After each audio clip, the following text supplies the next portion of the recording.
Ratës të Trumpit për armëpushimin, pavarësisht se ajo raketë e lëshuar nga Irani ishte raketë që ishte lëshuar përpara se të deklarojë armëpushimi, pra për shkak se u lëshua nga lindja e Iranit mori koha e arritjes ishte shumë e madhe dhe arriti në të objektiv përpara se me mbasi ishte hyrë në fuqi armëpushimi. Por llogaritet gjithnjë edhe në deklaratën e them, llogaritet gjithnjë që armëpushimi është, pra po të shohim Donald Trump tha armëpushimi pa llogaritur ato çfarë janë në proces. E qartë. Pra, llogaritet që ata kishin lëshuar raketat, sepse normalisht satelitë amerikanë kanë kapur raketën e lëshuar dhe ishin në proces, pra ai I përjashtoi këto të qenat në proces.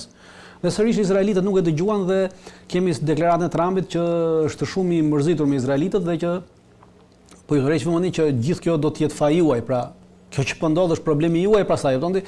Dhe në rast se Trumpi, dhe unë besoj që të shohim çfarë do bëjnë iranianët, pra iranianët tashmë pas saj kundërgoditje të Izraelit kanë 12 orë kohë në rast se përgjigjen apo nuk përgjigjen, sipas asaj që ka deklaruar Trumpi, dhe në rast se iranianët do të përgjigjen brenda këta 12 orë, do të kemi një armëpushim të thyer. Totalisht dhe do të vazhdojmë një luftë ndërmjet Iranit dhe Izraelit, por kjo do të tregoj, por në rast se kjo do të vazhdonte, atëherë bazuar mbi deklaratën e Donald Trumpit, I cili ja lë të gjithë fajin në këtë moment Izraelit, po, automatikisht kjo do t'i kushtonte Izraelit shumë shtrenjtë sepse Trumpi mjafton të vononte me disa ditë ndihmat ushtarake për Izraelin, pra këta interceptorët për kapjen e raketave. Izraeli nuk mund të përballojë me pra goditjet iraniane. Prandaj kjo është një problem I madh I cili ka lindur midis këtyre dy vendeve për këtë moment. Por besoj që Izraeli nuk do ta tejgojë. Dritan, pse e pranoi Irani atëherë këtë armëpushim duke ditur që u godit në mënyrë të paprovokuar, ne jemi një vend sovran? Kemi një gjë të tillë. Ktu nuk kemi pra duhet të sqarojmë një herë gjithë njerëzit që na ndjejnë. Aktualisht nuk kemi një marrëveshje. Pra marrëveshje do thotë kur palët ulen dhe dagorcohen për diçka, pra firmosin diçka, siç kishim në rastin e Gazës. Pra një marrëveshje armëpushimi në rastin e Gazës ose një marrëveshje armëpushimi I lartë I sigurisë kombëtare. Një sekond. Pavarësisht asaj. Nuk kemi një marrëveshje, pra nuk ka një cop letër të nënshkruar nga palët, nuk ka një dakordësi të nënshkruar. Marrëveshje është kur unë e ti merremi vesh bashkë dhe nënshkruajmë. Siç ndodhi me Hezbollah, nuk ka një dokument po. Nuk ka një marrëveshje. Kemi një propozim të Donald Trumpit të pranuar në heshtje nga palët. Pra kemi një pranim të një propozimi, po jo një marrëveshje. Dhe pse vjen ky pranim propozimi? Iranianët e kanë deklaruar prej ditës parë, pra ditën e parë duke qenë se ata u sulmuan nga Izraeli. Pa provokim, pa asnjë gjë. Iranianët prej ditës së parë që janë sulmuar kanë thënë që neve do ta ndalim këtë luftë kur Izraeli të ndali bombardimet ndaj Iranit. Pra kjo është deklarata e tyre dhe e përsëritur disa herë. Po. Edhe pas deklaratës të presidentit Trump, doli ministri I jashtëm dhe tha që në momentin që Irani nuk do jetë më subjekt I goditjeve të Izraelit, as ne nuk do ta godasim me Izraelin. Po, e qartë. Pra, jemi në këtë aspekt. Pra, pranimi nuk është pranim I detyrueshëm. Pra, duhet se në rast se flasim për pranimin, atëherë vim te Donald Trump I cili thoshte që ne pranojmë vetëm dorëzimin pa kushte. Pra, dorëzimin pa kushte do të thoshte që Irani të dorëzonte qeverinë, të dorëzonte uraniumin te Trumpi, të dorëzonte raketat balistike të Trumpi, gjë që nuk ndodhi. Por, ndodhi kjo, pra, në momentin që... Po, zoti Bilali. Trumpi ka deklaruar që është lutur nga Izraeli dhe Irani për një armëpushim. Por, nga ana e Iranit, kemi që Trumpi është lutur që të ketë një armëpushim. E drejt, nuk kemi bëjmë me marrëveshje, kemi bëjmë me një armëpushim, I cili konturat e saj mund ta ketë 24 orësh. E pastaj gjatë këtij 24 orësh mund të sjellën, mund të them diplomacia, mund të lënë rolin e vet, ose prapakulisave, siç thash më herët sferit kop. Me besoj në një ndërlidhje edhe me përfaqësues tjerë, qoftë të Katarit, qoftë të nivelit me Arabinë Saudite dhe me palën izraelite dhe iraniane të arrin konditat.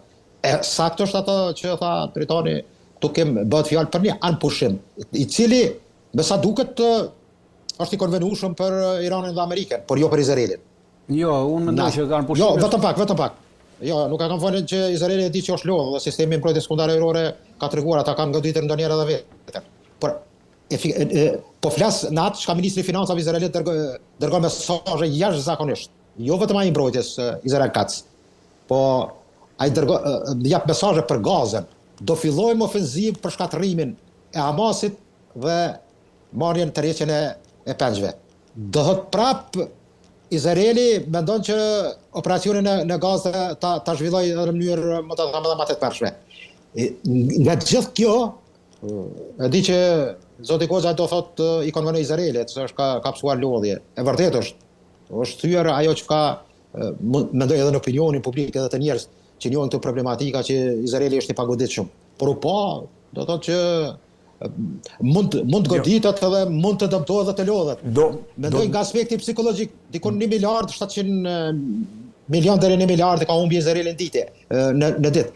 Dhe kjo tregon shumë, por esenca është që Trumpi a mund të jetë ky një trik nga vetë pala amerikane, do shohim shumë shpejt.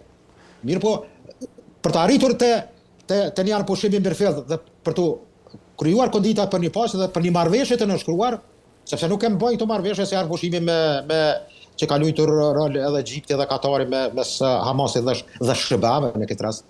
Kemë një klasë tjetër, do thotë Irani është një fuqi respektabile, që me thonë drejtën respektohet edhe nga pola kundërshtare dhe sidomos nga amerikanë.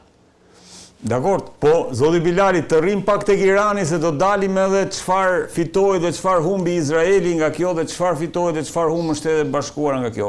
Po do doja shumë të fokusit tek Irani, duke qenë se ishte një shtet që u godit, le të themi, u cënua sovraniteti territorial, u godit nga një shtet tjetër, pra çfarë pretendohet që u eliminua edhe ajo, pavarësisht se dakord, po pranojmë edhe versionin e Dritanit për hir të analizës, pra çfarë fitoi Irani në këtë pikë? Kjo është pyetja dhe Dritani dëgjoj shpesh atë. A ban ta filloj? Po, Dritan, ta filloj zoti Bilal. Po. Shef, imizhi i Iranit, mund të them, në botën islame mund të merret edhe përkundër problematikave të cilat në botë kuptimin e doktrinës islame mes shia dhe suni, që për mua është e pakuptueshme dhe dëmshme, mund të jetë një lloj simbolike. Mendoj që njerëzit një lloj simpatie të treguar për goditjet që jap Irani qëndron me problemin palestinez, dhe sidomos në Gaza. Dhe përfitimi më i madh i Iranit është që mund të gjithë këtë ta shes në opinion edhe brenda. Besoj që nuk është ai momenti për zimin e regjimit që presin izraelitët ose amerikanët në këtë rast, sepse mobilizimi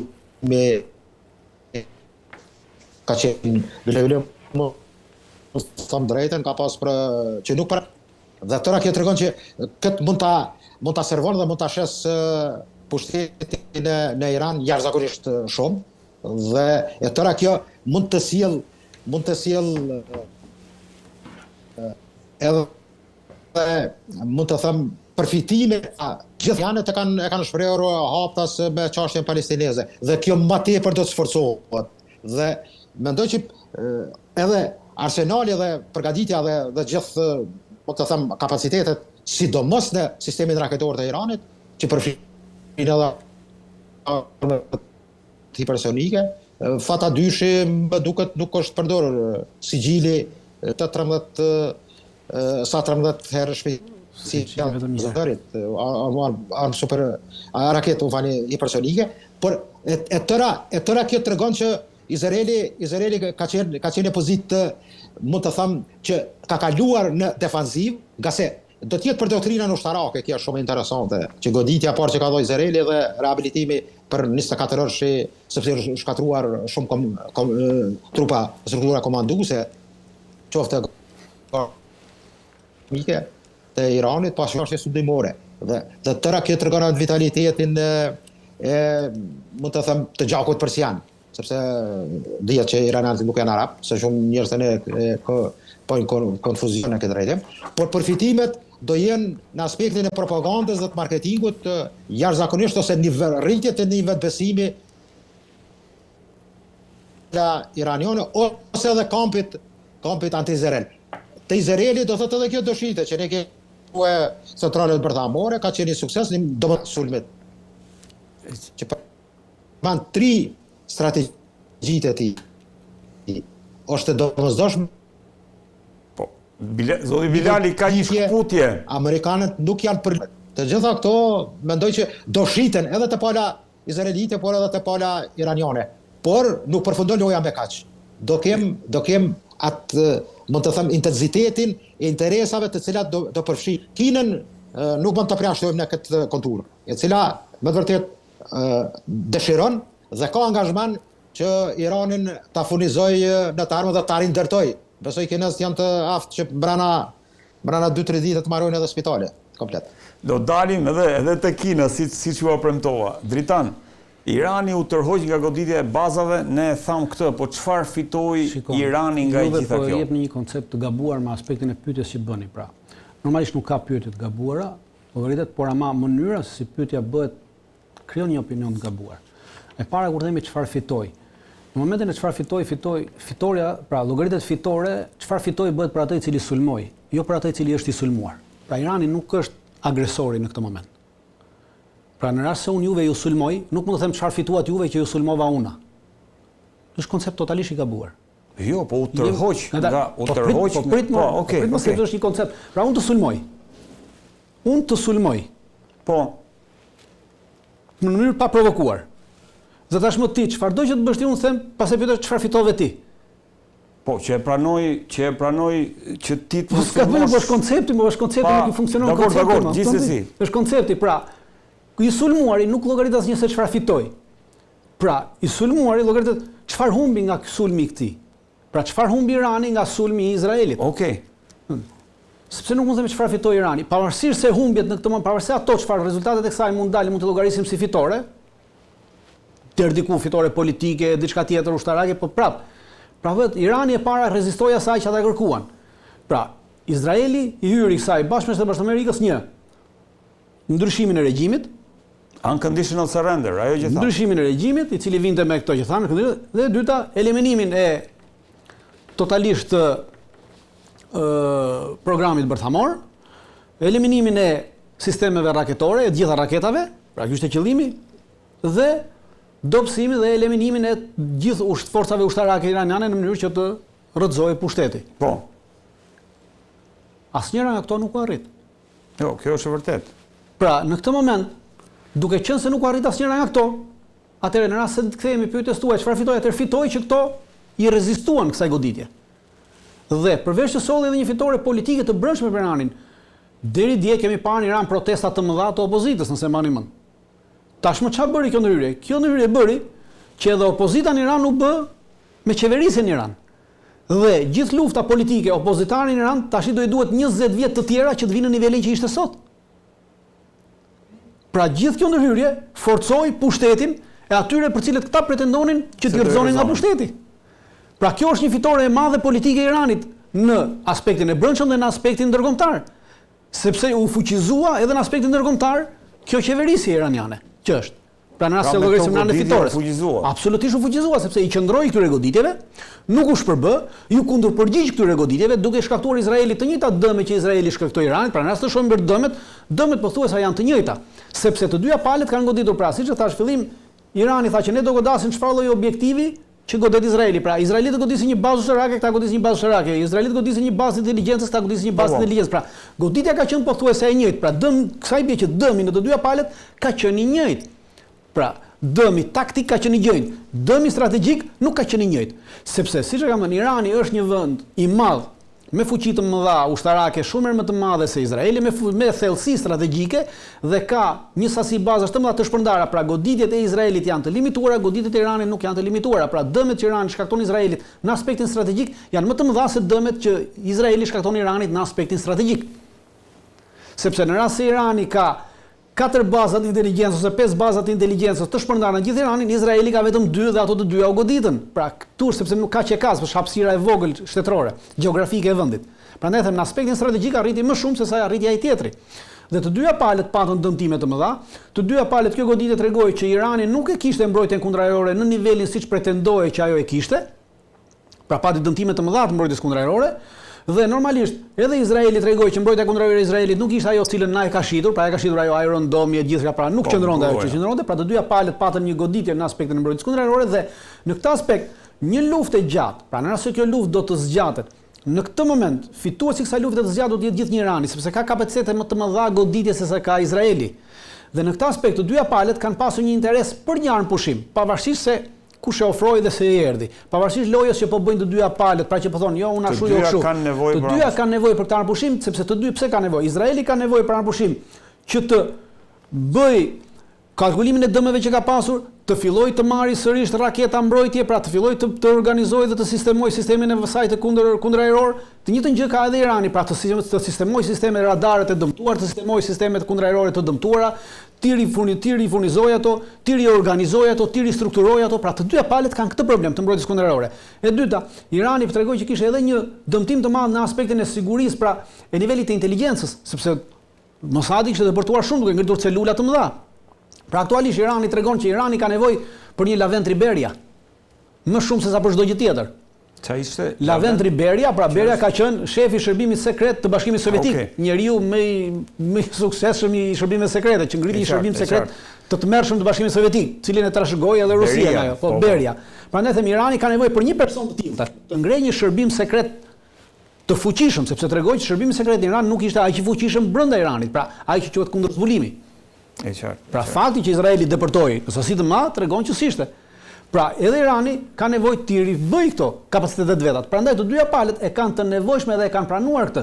Si erdhi ky anëpushim? Unë mendoj që pavarësisht kësaj, pavarësisht mburrjes që bën Donald Trumpi, propozimi ka ardhur nga Donald Trumpi, por faktorët që kanë ndikuar për këtë anëpushim janë dy: Rusia dhe Kina.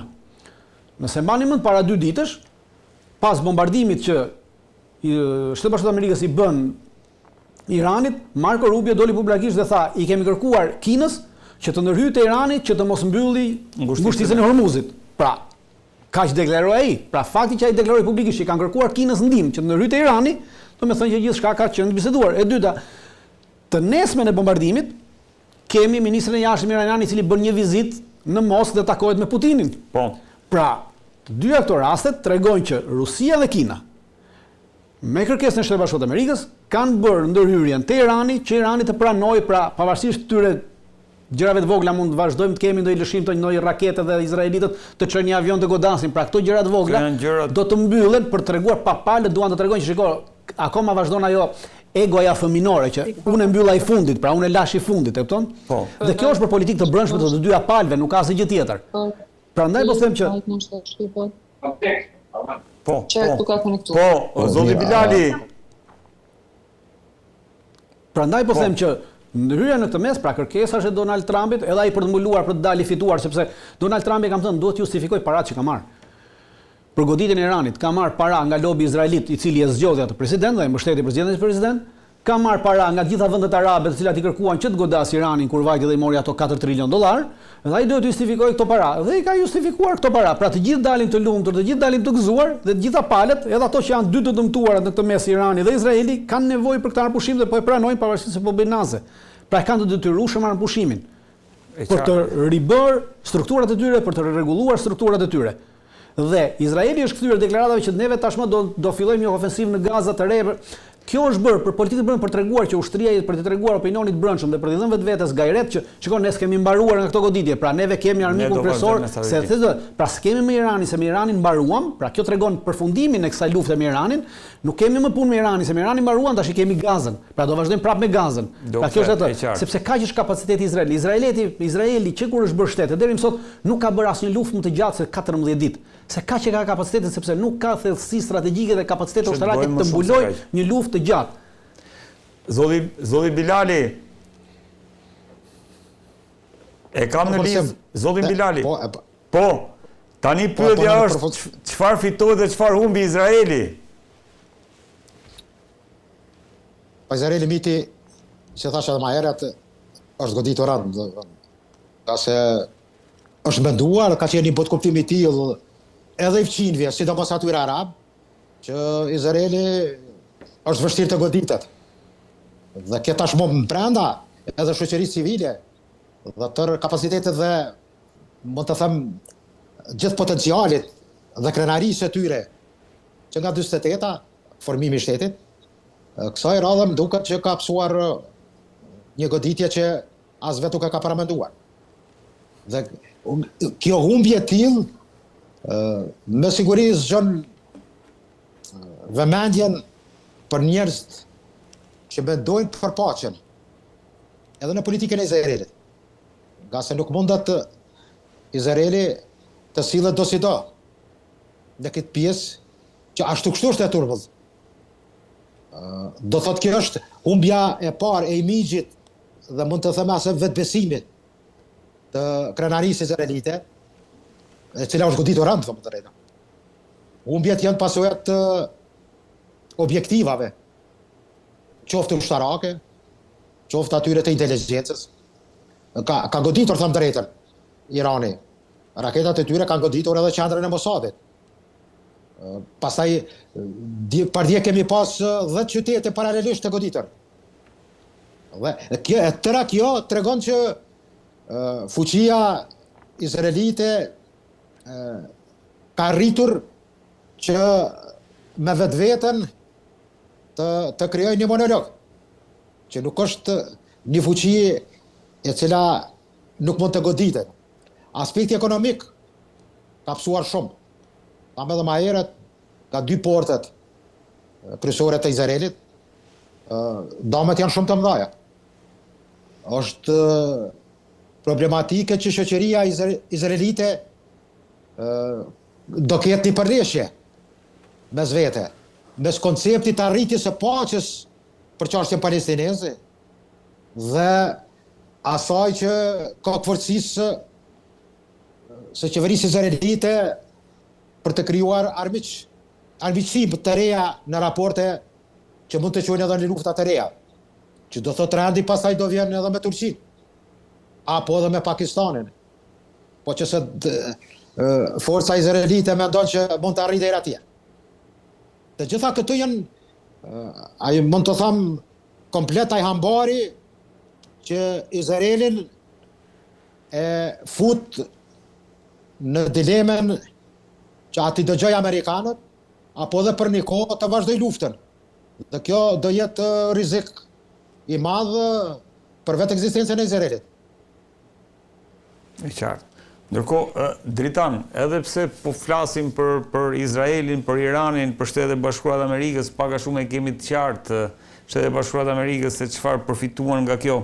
Si e shikon lojën, ato që ju e konsideroni lojë në lindjen e mesme pas këtij vendimi të Donald Trump? Kjo lojë i përket Shtetet Bashkuara të Amerikës, pra dhe Shtetet Bashkuara të Amerikës i përket Donald Trumpit, i cili doli i fituar nga kjo lojë, vetëm Donald Trumpi, po jo Shtetet Bashkuara të Amerikës. Shtetet Bashkuara të Amerikës humbën në mënyrë strategjike në këtë lojë. Por Donald Trumpi nuk do t'ia di për Shtetet Bashkuara të Amerikës, se mendon se Shtetet Bashkuara të Amerikës janë Donald Trumpi, pra. Dhe anasjellta. Shtetet Bashkuara të Amerikës treguan një fuqi të madhe operacionale, realizuan Donald Trump. Atëherë do të kemi një parasysh. Donald Trump tha Irani nuk duhet të ketë bombë bërthamore dhe tani nuk ka. Këtë thot Donald Trump. Atëherë nuk më vjen keq, por nuk kishte asnjëri dyshim që Shtetet Bashkuara të Amerikës kanë kapacitetet të organizojnë një operacion të nivelit taktik të tillë. Pra kjo nuk vjen në dyshim. Nuk e vinte kush në dyshim që i kishin Shtetet Bashkuara këto kapacitete, sepse kanë treguar më parë që e kanë këtë kapacitet. Por Irani nuk kishte bombë bërthamore më përpara. Dhe as i diskutoi të bënte bombë bërthamore, ndërsa tash po e çojmë Iranin drejt bërjes bombës bërthamore. Po e çojmë Iranin drejt bërjes. Absolutisht drejt bërjes bombës bërthamore. Në momentin që Irani del nga traktati vendimi 160 të të mos proliferimit të bombëve atomike, automatikisht do thotë që Irani po shkon drejt bërjes bombës bërthamore. Pra është një vendim që na çon drejt. Apo do ja japin, unë nuk e di, por se do ta bëj një. Dhe kjo është humbje strategjike. Total strategjike. Pra ti e kishe në kontroll këtë entitet dhe tashmë ti e ke jashtë çdo lloj kontrolli. Edhe ai do të shkojë drejt kësaj zgjidhje. Sepse po ta kishte thua nuk do të guxonte. Po ta kishte nuk do të guxonte njëri ta sulmonte, tashmë e çojnë drejt kësaj dhe Irani për të mbijetuar, sepse do kemi që parasysh në rast se Irani do vazhdojë të besojë se kjo punë u mbyll, atëherë më besoni që do ta psojë njësoj si Libia. Libia e psoi një të tillë. Libia pranoi atëherë ofertën e Shtetit Bashkuar të Amerikës për mos pasur bombë bërthamore, ja sulmuan atë sitin që kishte të bombës bërthamore dhe Libia u qit dorë nga bërja bombës bërthamore sepse u gënjye nga Shtetet Bashkuara të Amerikës atëherë se nuk të sulmojmë më se ti s'ke bombë bërthamore. Dhe shihni ku është Libia dhe Gaddafi sot. Pra, Dritan, ti po thua që Irani do të vazhdojë. Irani në rast se do të mbijetojë, nuk mund t'i besojë Shtetet Bashkuara të Amerikës dhe as më pak Izraelit.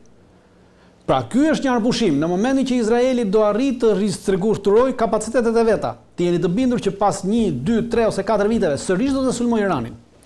Në rast se Irani do vazhdoj me vetëkënaqjen e tij, sipas asaj që tregoi sot mbas dite në Teheran, ku bëri ditën e fitores dhe ku nxori njerëzit për të festuar si fitore këtë që ndodhi, atëherë automatikisht kjo tregon atë mentalitetin e këtyre vendeve të Azisë dhe këtyre vendeve të lindjes, të cilat nuk e kanë konceptin strategjik ushtarak. Irani duhet të pranojë, në rast se do të mbjetojë, duhet të pranojë ofertën e Rusisë, të cilën e përcaktoi që Rusia ka bërë një ofertë më përpara, para disa muajsh, të mbrojtjes të përbashkët kundërajrore. Pra në rast se Irani do kishte pranuar ofertën e mbrojtjes kundërajrore ruse, të mbrojtjes së përbashkët, ka pasur një ofertë dhe Irani nuk e ka pranuar, për shkak se ata janë shumë krenarë dhe kanë menduar se në rast se pranojmë këtë ofertë, humbasim krenarinë, humbasim si me thënë sovranitetin edhe gjëra të tilla. Po kjo nuk do të humbje sovranitetit. Në rast se do e kishte këtë, do të futen në ombrellën ruse. Jo, nuk do të futen në ombrellën ruse, por mbrojtja kundërajrore e Iranit do ishte nën kontrollin e mbrojtjes kundërajrore ruse dhe do ishte në kapacitetet e mbrojtjes kundërajrore ruse dhe nuk do psonte atë dëm që mësoi. Po. Pra në rast se tashmë Irani do filloj do zëri më nga kjo Dritana apo çështje mos të vendosurit vetes nën është çështje krenarie, pra kjo është çështje krenarie. Është çështje krenarie. Mos vendos, mos lejojmë që nga gjitha anët tash është çështje krenarie e këtyre e persëve. Jo, mos është siguri kombëtare sepse të vendosësh. Nuk ka të bëjë me çështje se siguria kombëtare në këtë moment i garantohet Iranit, sepse mbrojtja kundërajrore, pra është ajo që ta garanton të sigurinë kombëtare, siç tregoi që mbrojtja kundërajrore e Iranit ishte e dobët, sepse Irani ishte bazuar vetëm në mbrojtje kundërajrore që kishte zhvilluar vet. Dhe mendonte se ajo që kishte zhvilluar vet ishte më e mira e mundshme. Por tashmë ka treguar lufta në Ukrainë, ka treguar që mbrojtja kundërajrore aktualisht më efektive, nuk po themi 100%, por më efektive sot për sot është ajo e rusëve. Pra duke parë luftën në 3 vjet e gjys në Ukrainë dhe Ukrainë-Rusi. Prandaj mos pranimi i kësaj oferte tregon një dështim në mendimin strategjik. Dhe në rast se Irani do të vazhdojë me të njëjtën gjë, do të vazhdojë me të njëjtën eufori që tregoi sot në mbasdite në atë mitingun që bëri për mitingun e fitores, atëherë jeni të bindur që pas 2 viteve, sepse Izraeliti duhet më pakta 2 vite të ribëj kapacitetet e veta ushtarake, dhe në momentin që do ribëj kapacitetet e veta ushtarake, dhe do t'i riforcojë atë, do t'i ngrej ato, jeni të bindur që Izraeli do e sulmojë sërish Iranin pas 2 viteve, në rast se Irani nuk do bëj bombë bërthamore dhe në rast se Irani nuk do të marrë ndihmën e dur ushtarake për ngritjen e kapacitetet e veta nga Rusia. Përndryshe Irani do të humbasi dhe pavarësisht se gjithë opozita iraniane tashmë është bërë me qeverinë iraniane dhe ajo ka pësuar një konsolidim qeveria iraniane të pushtetit të vet brenda Iranit. Në rast se kjo gjë do të ndodhi pas 2 viteve dhe do të pësojë të njëjtin dëm, atëherë të gjithë njerëzit do të mbeten të zhgënjur nga kjo qeveri e cila nuk ka zënë mend nga 2 vjet më parë dhe do ta rrëzojmë këtë qeveri dhe do të kemi vërtet një ndryshim qeverisje. Pas 2 vjetëve. Absolutisht. Zoti Bilali. Po. Drejtoni në sharoj çështjen e rusëve për ta keni sistem kundërajror të përbashkët me Iranin. Thonë drejtën rusë nuk kanë qenë të sinqert me Iranin. Dhe kjo më dihet publikisht, ka qenë një shantazh edhe i Putinit. Sepse nuk kanë përfshin marrëveshjen për partitë strategjike, atë që kanë pas me Korenë e Veriut, që kanë me Korenë e Veriut. Dhe kjo për të treguar shumë. Por as dërgesën e Suhoj 35 kanë pas hezitime rusë. Dhe kjo shifet nga lufta në Ukrainë, sepse mund të dërgonin patriotët sistemin e modelit e viteve 90 për Ukrainën. Dhe si duket një balancë rusët e kanë edhe me Izraelin. Mendoj që faji nuk është të pala iraniane. Ata kanë pas shumë dëshirë që Rusia ta merr përgjegjësinë dhe të futet në luftë. Jo, po që sa arrijë në asnjë moment. Jo në asnjë moment. Dëgjom. Unë thash, po që sa arrijë më herët kur arrit partneriteti strategjik me Iranin. Ka mujt ta fut këtë pikë, sikur me nuk e kanë pranuar iranianët pra pikë, nuk e kanë pranuar iranianët. Ja, nuk është e vërtetë. Jo, është totalisht e vërtetë. Në bisedën në takimin që kishte në takimin e dieshëm të Putinit me Sicili arrin edhe Trumpin ta shantazhoi. Në takimin e dieshëm të Putinit me ministrin e jashtëm të Iranit, Putini e tha publikisht në prezencë të ministrit të jashtëm të Iranit që nuk pranuat ofertën tonë për ndihmën e përbashkës për mënyrën për mbrojtjen e përbashkës strategjike. Dhe kryeministri dhe ministri i jashtëm i Iranit nuk e kundërshtoi as pak. Pra kjo tregon faktin që i është afruar, por pas e kanë pranuar. Shif, mund të jetë që Putini këtë situatë mund të tregohet ai lideri i cili tregon besueshmërinë ndaj partnerit. Por unë besoj që është e kundërta. Po në prezent ishte Se nuk ministri ka jashtëm, reaguar do ta kishte ministri kundërshtuar. italian. Derisa ministri jashtëm nuk e kundërshtoi, tregon që është faktike, është e kryer. Ne mbi këtë bazohemi. Nuk është në atë pozitë Irani që ta kundërshtojë edhe Rusinë. Sa ashtu është ka probleme tjera. Po jo më mund të thoshe që s'është propozuar, nuk ka ndonjë gjë.